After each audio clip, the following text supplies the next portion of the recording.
C'est dans la ville de Kano, au Nigeria, que se concentre la majorité de la production de tomates du pays. La culture de la tomate est la principale source de revenus des habitants depuis des décennies. Mais la rentabilité n'est pas toujours au rendez-vous. En cause, les pratiques agricoles.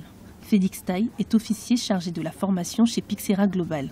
Il se rend auprès des agriculteurs pour leur faire découvrir des méthodes de culture plus rentables.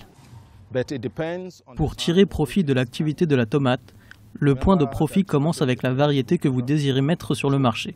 Certaines ont une longue durée de vie et une capacité à résister à des conditions climatiques difficiles.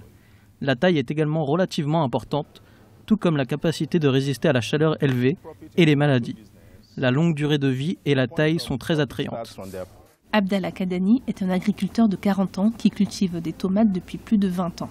Il est un habitué des séances de formation avec Pyxera Global.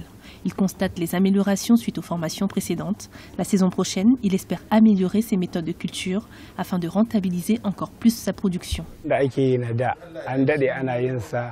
Avant, j'avais pris l'habitude d'arroser mes plantes à n'importe quel moment de la journée.